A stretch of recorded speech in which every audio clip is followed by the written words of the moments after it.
Gautam Buddha, 560 BC, 480 BC, or Buddha in short, i.e. the Enlightened One, was founder of a religion named Buddhism after him. He was the son of Sakya King of Kapilvastu, now in Nepal.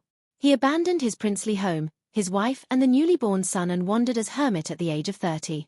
After 10 years, he got enlightenment under a peepal, bow, tree in Gaya, India. Wisdom and quotes.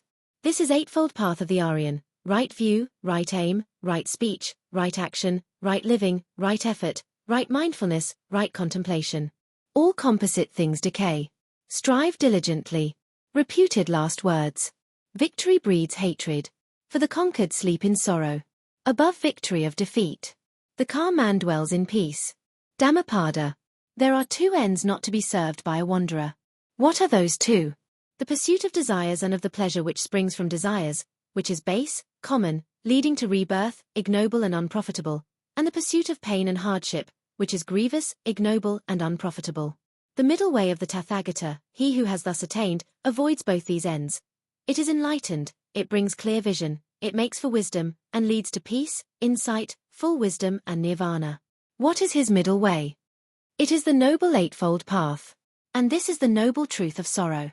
Birth is sorrow, age is sorrow, disease is sorrow, death is sorrow, contact with the unpleasant is sorrow, separation from the pleasant is sorrow, every wish unfulfilled is sorrow. In short, all the 5 components of individuality are sorrow. And this is the noble truth of the arising of sorrow. It arises from thirst, which leads to rebirth, which brings delight and passion, and seeks pleasure now here, now there, the thirst for sensual pleasure, the thirst for continued life, the thirst for power. And this is the noble truth of the stopping of sorrow. It is the complete stopping of the thirst, so that no passion remains, leaving it, being emancipated from it, being released from it, giving no place to it. And this is the noble truth of the way which leads to the stopping of sorrow. It is the noble eightfold path: right views, right resolve, right speech, right conduct, right livelihood, right effort, right recollection and right meditation. Dhammacakkappavattana Sutta, contained in Sayyutta Nikaya. I take upon myself the deeds of all beings, even of those in the hells, in other worlds, in the realms of punishment. I take their suffering upon me. I bear it, I do not draw from it, I do not tremble at it. I have no fear of it. I do not lose heart.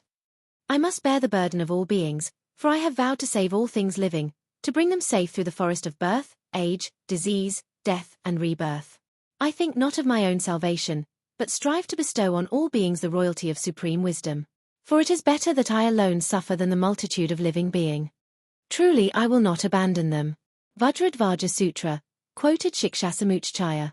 May every living being, weak or strong, large or small, seen or unseen, near or far, born or yet unborn, may every living thing be full of joy. May none deceive another, or think ill of him in any way whatever, or in anger or ill will desire evil for another. Just as a mother, as long as she lives, cares for her only child, so should a man feel all-embracing love to all living beings. He should feel boundless love for all the world, above, below and across, unrestrained, without enmity. Standing, wailing, sitting or lying down, he should be firm in the mindfulness of love. For this is what men call the sublime mood. Sutta Nipata. A man buries a treasure in a deep pit, thinking, it will be useful in time of need, or if the king is displeased with me, or if I am robbed, or fall into debt, or if good is scarce, or bad luck befalls me.